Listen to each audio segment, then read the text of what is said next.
Et où vous êtes, nous voyez que Dieu va agir puissamment, il va remplir cette salle. Les gens sans chamonix vont venir pour découvrir la grâce de Dieu. Et c'est vrai que on vit dans un temps morose, compliqué, et les gens posent de plus en plus de questions. Ben, c'est quoi l'avenir de notre vie, notre pays, notre monde? Et de plus en plus, les gens, quand on sort dans la métro, on témoigne de Jésus, de plus en plus les gens s'arrêtent. Ils demandent mais qu'est-ce qui fait que les gens sont toujours là à mettre au parler de Jésus depuis des années? Mais peut-être qu'ils ont quelque chose à nous dire. Et ils commencent à demander la prière. C'est vrai que. Et dernièrement, je vous apporte, c'est vrai, la salutation de Oulin, donc on nous réunit sur notre église. Et notre frère José, on a dernièrement juste quelques nouvelles. Et on s'occupe d'un frère qui est devenu notre frère, qui restera extrêmement fragile, même aujourd'hui dans le problème profond, qui vient il y a un an, il est venu à Lyon, il habite à Villefranche-sur-Saône, il est venu à Lyon, on lui a donné des paroles, des portions de la parole de Dieu. Et il est d'une famille musulmane, et donc il a découvert toutes ces écritures. Il a aussi vu différents sites qui parlent de foi chrétienne, différents témoignages. Et voilà, il a été convaincu que c'est son chemin. Amen. Jésus, c'est son chemin. Il a commencé toute seule à cheminer en étudiant ses écrits, visiter quelques églises, mais il y a quelques semaines derrière, sa famille a découvert qu'il y avait des Bibles, il y avait des littératures chrétiennes dans la maison. Ouais, on devait un enfer qui a fait surface dans sa vie. Déjà, il était fragile mentalement, psychologiquement, et là, on dirait qu'il a été complètement déstabilisé, vraiment. Et on a plusieurs fois visité, et il a même ses propres frères et sœurs, ils l'ont enfermé dans un hôpital psychiatrique. Tu vas mourir là-bas, tu vas devenir fou et tu vas mourir, vu qu'il était déjà un peu fragile. Et donc,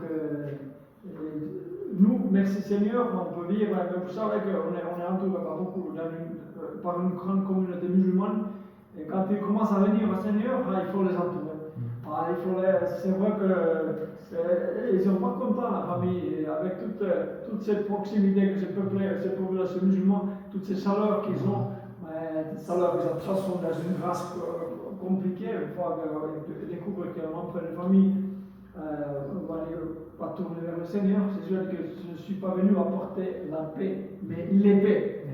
Moi, cette épée est dégainée une fois qu'une personne couvre la grâce de Dieu et la salut en Jésus. Et nous avons toute notre raison d'être, que nous essayons de les accompagner, les entourer. Et que c'est vrai qu'il y a un combat. Le combat se déclenche. Nous croyons que Dieu va encore sauver à partir de cette population. Amen. Et donc, merci pour vos prières. Comme nous avons entendu, Dieu a ouvert une porte pour que nous partions au Vietnam avec mon épouse, mes enfants, ils vont rester en France avec des études et tout cela. Et donc, et certainement par l'action missionnaire, vous allez entendre aussi des nouvelles, vous communiquer des nouvelles. Certains ont peut-être compris qu'on a reçu un pseudo. Moi, je suis plus Miko, je suis Michel. Et mon nom, c'est Beta Paga. Baka, si vous voyez de telles personnes qui écrivent des nouvelles, c'est nous. C'est ma femme, il a été nommé comme Caroline, et moi je suis devenu Michel. Et donc, Baka, notre nom. Vous voyez ces noms écrits sur l'action missionnaire, il s'agit bien de nous. Amen. Et donc, voilà, on va vous la parole de Dieu, on va pas longuement. Je voudrais intituler ce message que Jésus remplit et Jésus transforme. Amen. Et donc, c'est un peu son travail. Et nous voulons nous laisser remplir et nous laisser aussi transformer. C'est aussi notre travail que le laisser faire. C'est lui qui fait et nous le laissons faire. Et donc, c'est une parole assez connue. Dans le deuxième roi chapitre 4, il parle de miracle de l'huile. Il est question du prophète Élisée. Premier verset, il dit qu'une femme d'entre les femmes des fils des prophètes cria à Élisée en disant: ton serviteur, mon mari est mort. Et tu sais que ton serviteur craignait l'Éternel. Or le créancier est venu pour prendre mes deux enfants et en faire ses esclaves. Vous le projetez. Est-ce qu'on peut donner la référence? Deuxième roi, chapitre 4. Non, 4, le verset. Je commence le verset 2. 4 et 2. Élisée lui dit, oui, c'est ça. Élisée lui dit, que puis-je faire pour toi? Dis-moi, qu'as-tu à la maison? Et elle répondit, ta servante n'a rien du tout à la maison qu'un vase d'huile. Et il dit, va demander dehors des vases chez tous tes voisins, des vases vides, et n'en demande pas un petit nombre. Quand tu seras rentré, tu fermeras la porte sur toi et sur tes enfants. Tu verseras dans tous ces vases et tu mettras de côté ceux qui seront pleins. Alors elle le quitta, elle ferma la porte sur elle et sur ses enfants, et il lui présentait des vases, et elle versait. Lorsque les vases furent pleins, elle dit à son fils, présente-moi encore un vase. Mais il lui répondit, il n'y a plus de vase. Et l'huile s'arrêta. Et elle alla le rapporter à l'homme de Dieu et dit, va vendre l'huile et paie ta dette, et tu vivras, toi, tes fils, de ce qui restera. Amen. Donc on dit que Dieu a rempli des vases, mais il fallait des vases vides. Et dans ce miracle, il fallait des vases vides. Et le veuve, il a dit que le mari, il a dit que ton serviteur d'Élisée, son mari qui était mort, il a honoré Dieu, il a donné son cœur, il a dévoué sa vie pour servir le prophète et servir Dieu, bien sûr. Mais il était décédé. Et ensuite, la femme, Dieu voulait bien sûr l'honorer en retour. Il a dit que Dieu honore ceux qui l'honorent. Son mari avait honoré Dieu par son dévouement. Et maintenant, la femme, comment il allait honorer Dieu? Est-ce qu'il allait écouter la parole de Dieu? La veuve avait un problème grave. Les enfants étaient destinés à l'esclavage pour subvenir aux besoins de la famille. Ils étaient destinés à l'esclavage. Et c'est vrai que l'esclavage était toléré dans une certaine limite dans l'Ancien Testament. Il y avait des lois et des règles pour l'esclavage. Après ce temps, il devait être libéré. Mais si c'était un païen qui a pris l'esclave, il n'allait pas écouter la loi de Dieu, il allait rester à l'esclave à vie. Et la parole de Dieu est venue à la veuve de demander de tous les voisins. Tout. Il a tous les voisins. Donc il fallait aller par tous les voisins, aussi loin qu'il pouvait. Qu'est-ce qu'il considérait les voisins? Il fallait laisser tous les voisins et il fallait chercher un grand nombre. Il n'a pas été dit que c'était 100 ou 1000 ou 10 000 vases, un grand nombre. C'était la femme à estimer quel est le grand nombre. Parce qu'une fois que la porte était fermée, il ne voulait plus aller dehors et chercher encore un peu plus. Non, il fallait juste fermer la porte et le miracle allait commencer. Nous voudrions facilement essayer d'accord. Bon, laissez-moi un vase, essayez est-ce que ça marche. Et si ça marche, lui après, voilà. Mais non, c'était plus possible. Il fallait agir par la foi. Un grand nombre, c'est la parole de Dieu, c'est tous les voisins, un grand nombre. Et s'il a bien entendu cette parole, il fallait vraiment, c'est partout possible, aussi loin que possible, avec tous les vases qui étaient disponibles, parce qu'ils ont découvert qu'il n'y avait plus de vases. Après, il n'y avait plus d'huile. Il fallait ouvrir la porte, et puis après le miracle, il n'y avait plus de conditions, la parole de Dieu, il n'y avait plus d'huile. Mais la veuve, elle a écouté, elle a obéi, elle a cherché. On ne dit pas quel nombre, mais il y avait de l'huile qui a suffi pour subvenir aux besoins de la famille, parce que Dieu les avait sauvés par ce moyen. Il avait secouru par ce moyen pour subvenir aux besoins de cette famille. Et quand la condition n'était plus là, ils ont dû sortir, ils ont rapporté à l'homme de Dieu que voilà, on a beaucoup d'huile. Et là, maintenant tu le ventres. Le ventre, cette huile, et tu pourras avoir ce qu'il faut pour vivre. Et Dieu veut remplir, je crois que l'enseignement de ce passage, que Dieu veut remplir les vases vides autant qu'il y en a. C'est sûr qu'il fallait que les vases soient vides, sinon ce serait un mélange qui était invendable. Lui, un autre produit, non. Il fallait des vases vides qui soient remplis d'huile, et puis cette matière précieuse était vendable. Et par ce miracle, Dieu a pourvu la veuve. Il a transformé son problème, sa malédiction, en une bénédiction. Et ce que Dieu fait, quand on amène à lui, à Dieu, ce qu'on a. Il lui restait un peu d'huile. Et on avait besoin de ce peu. Il fallait qu'on l'amène, on le met à la disposition de Dieu. Par cette petite, cette racine d'huile, il fallait le verser. Et c'était vraiment quelque part la source de ce miracle. Il fallait amener cette petite qui restait à la disposition de Dieu et commencer à faire selon la parole de Dieu. Et là, cette huile il a suffi pour remplir toutes les vases. Et le vase, dans la parole de Dieu, dans notre vie, le vase existe pour contenir quelque chose. Si le vase est vide, ça ne sert à rien, parce que le vase a été fait pour contenir le liquide, c'est clair. Et ne pas rester vide, sinon le vase est inutile. Le Nouveau Testament parle aussi des hommes et des femmes, donc nous, comme des vases qui peuvent contenir une chose, contenir un trésor. Et même l'apôtre Paul dit que la vase n'est pas considérée comme étant de grande valeur parce que le trésor est à l'intérieur. Le trésor est dans le contenu. Parce que Dieu veut habiter dans notre vie. Et c'est lui le trésor. C'est le Saint-Esprit et cette huile qui est précieux, qui est le trésor. Et Dieu veut remplir les vases. Et nous aussi, quand on n'est pas rempli de Dieu, on ne vaut rien. On veut rien. En fait, le vase, notre vase, pourquoi on a été créé? Dieu nous a créé en image de Dieu. Et pour être image de Dieu, il faut que Dieu habite déjà. Il faut que nous soyons en contact avec Dieu, il faut en communion avec Dieu. Sinon, notre vie ne peut pas refléter ce que Dieu est. Parce qu'à cause du péché qui réside dans le cœur de l'homme, c'est vrai qu'il y a quelque chose. On n'est pas vite, on a rempli de choses mauvaises.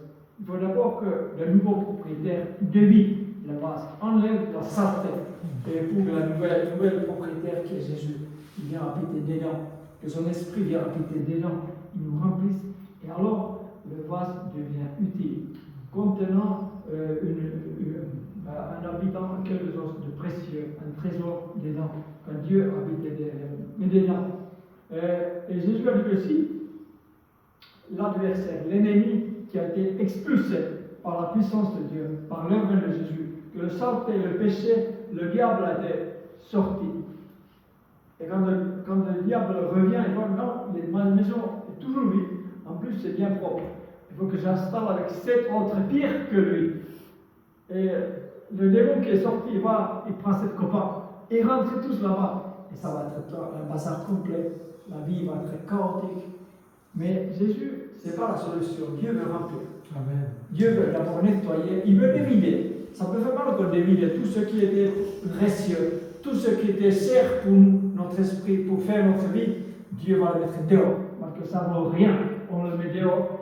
Et puis c'est vrai, comme nous avons été nettoyés, notre ancienne vie, il y avait certaines valeurs, mais ça a perdu toute la valeur, parce que Jésus a montré notre valeur.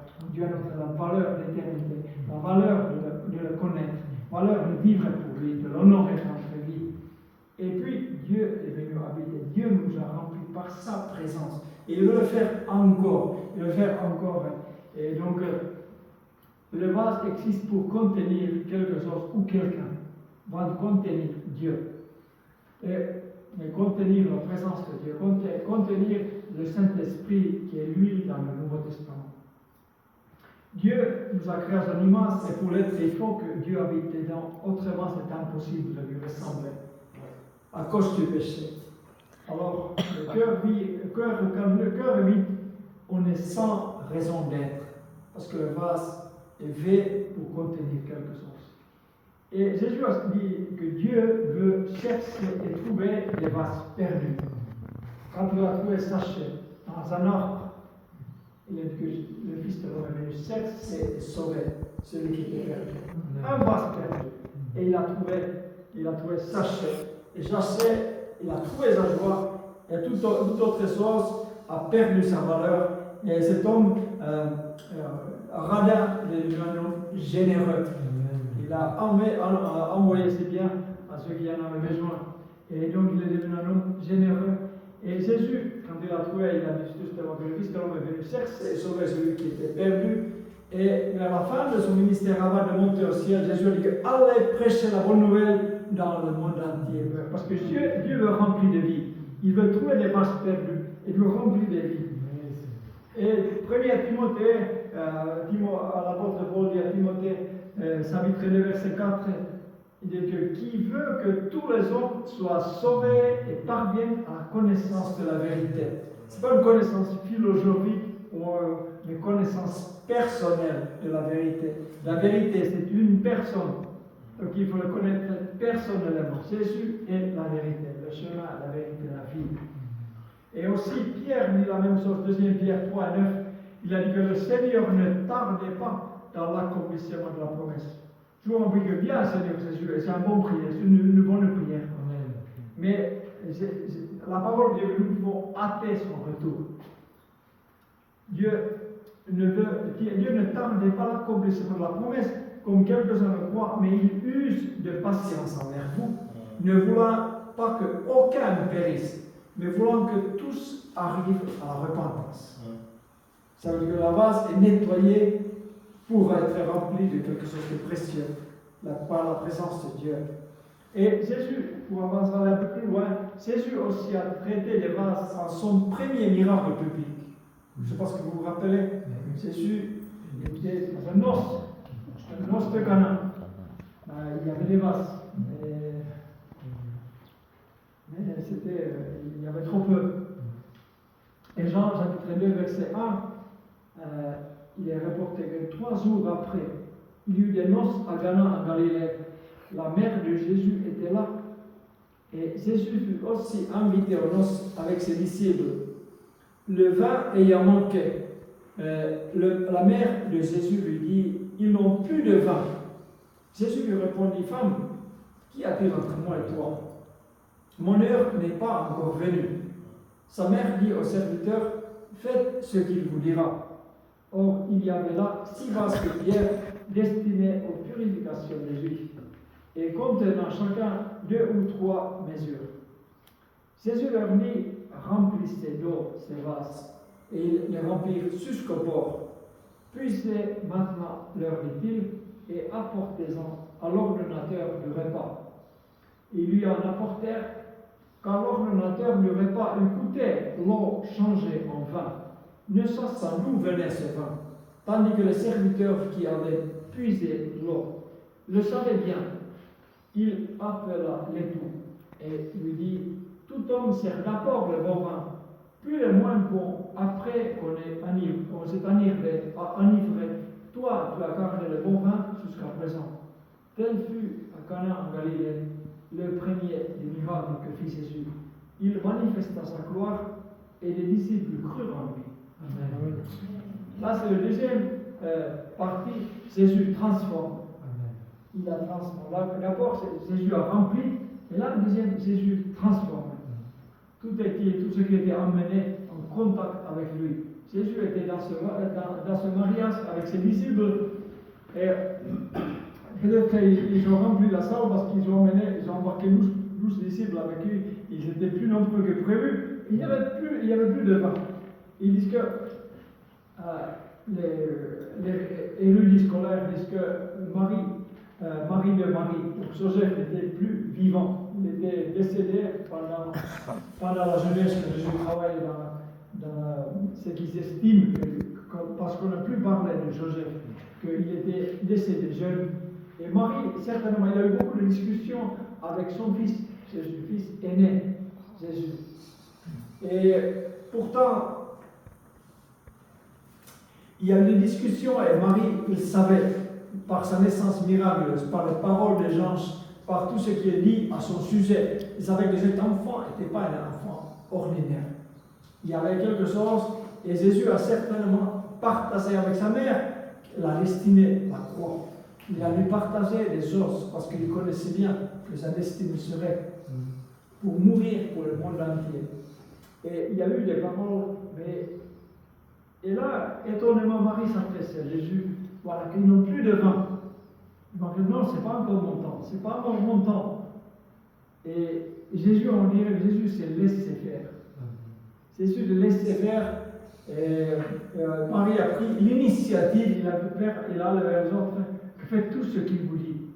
Et là, Jésus était un peu entre les deux, il fallait répondre à cette appellation. Quelque part, sa maman l'a lancé. Des fois, les mamans sont bien utiles. Et moi aussi, on peut témoigner, voilà, des fois, les mamans chrétiennes, ils sont bien utiles et ils nous lancent dans toutes sortes de choses. Mais c'est vrai qu'on voit que ce qui s'est passé, Jésus n'était pas tout à fait. Il n'était pas tout à fait prêt, il avait tous les moyens. Quelques semaines avant, il avait quitté le foyer, il s'est retiré, il a pris le baptême, il s'est retiré dans le désert, et il a reçu le baptême dans le Saint-Esprit, il a reçu la puissance de Dieu, maintenant il fallait se manifester. Et si Dieu remplit tous les vases qu'on a vus dans les précédents miracles, et Dieu aussi transforme, Jésus transforme aussi tout ce qui lui est apporté. Et dans ce miracle, il est question de l'eau. L'eau qui est quelque chose qui apporte la vitalité, mais qui n'a pas de grande valeur. C'est plutôt banal, l'eau, qui se trouve partout. Mais Jésus est capable de transformer toutes les matières, parce qu'il les a toutes créées. Jésus a créé l'eau, il a créé toutes les matières, il a créé la vie, et il veut tout transformer, il veut transformer la vie, parce qu'il l'a créé, il l'a donné. Jésus est capable de transformer toutes les matières, toutes les vies, à condition qu'on les amène à lui, qu'on nous communions avec lui. Et il s'est opposé, Jésus s'est opposé d'abord à sa mère pour cette transformation. La maman, Marie, il a engagé sans demander la permission. Mais Jésus, il n'a pas opposé, il ne s'est plus opposé. Il fallait justement un acte de foi, comme il fallait pour l'époque de l'Élysée, pour cette veuve, puisque allez chercher tous les vases dans un environnement, quand vous trouverez un grand nombre. Là, il est aussi. Donc, vous savez, il restait un petit peu dans les vases, il est remplissé d'eau. C'est un acte de foi. Qu'est-ce qu'ils sont en train de faire? Ils n'ont pas besoin d'eau, ils ont besoin du vin. On est dans une festivité joyeuse. Il est marqué souvent par la consommation de vin, mais il n'y avait plus de vin. Et donc ils étaient dans ce sens, ils étaient un peu dans la honte parce qu'ils ne se sont pas préparés, ils n'ont pas prévu un bon nombre, bonne quantité de vin pour cette fête. Et Jésus, il a donné ce commandement, remplis les vases d'eau. Et Jésus a opéré une transformation miraculeuse pour apporter la solution à leurs problèmes. Donc, le miracle, si vous voyez dans la Bible, il est toujours une solution à un problème. Un miracle est la réponse. Donc, il fallait un problème pour avoir ce miracle. Un problème, c'est une occasion de Dieu pour se manifester. Amen. Une occasion de Dieu. Celle-ci est une occasion de Dieu, et Jésus a saisi son occasion, parce qu'il a le pouvoir de se manifester. Et dans ce miracle, il y a un autre message, comme nous avons déjà vu, que nous sommes des vases. Toi, tu es un vase. Moi, je suis un vase pour Dieu. Et on n'a pas parlé de formation des vases, mais en Jérémie, on a dit que Jérémie, il parle de potier. Comment il forme la vase? Mais il forme la vase pour qu'il puisse contenir quelque chose. Et là, il y avait un contenu, mais le contenu ne satisfait pas, bien sûr, tel quel. Il y avait de l'eau, mais ce n'est pas l'eau qu'il voulait. Il voulait du vin. Et il fallait une transformation. Peut-être que toi, tu te dis que mon contenu, ma vie, n'est pas suffisant. Ce n'est pas les dons, les capacités qu'il faut pour servir Dieu, pour être agréable à Dieu, pour avoir son approbation. Il y a ce manquement. Mais sache que Jésus transforme le contenu. Amen. C'est parce qu'à un moment, je n'ai pas de ce fruit de l'esprit, je n'ai pas la joie, je n'ai pas la paix, je n'ai pas la patience, je n'ai pas la maîtrise de soi. Mais Jésus change le contenu. Amen. Il fait pousser ce fruit. Quand on est en communion avec lui, quand on les amène à Jésus, notre vie est un vase. Quand nous sommes en communion avec Jésus, quand nous sommes en contact avec lui, il y a plusieurs moyens de se tenir en communion avec Dieu. Avec communion fraternelle, avec lecture de la parole, méditation de la parole, la prière, une vie d'obéissance à Dieu. On cherche à lui obéir, être communion avec lui, maintenir la communion. Il est transformé. Compte tenu de cette phase de transformé. C'est vrai qu'il y avait d'eau, mais peu après, il y avait du vin. Apparemment, ça n'a pas mis beaucoup de temps. Dieu est venu là pour Jésus. Il a donné cet offre. Il fallait donner justement cette chanson à cette personne qui servait du vin. Et quand ils ont goûté, ils disent non, mais c'est mieux que le vin avant. Parce que Jésus l'a fait. Parce que Jésus l'a transformé. Jésus aurait pu remplir tout de suite sans passer par eau. Il aurait pu remplir, c'est vrai. Mais il voulait qu'on agisse par la foi.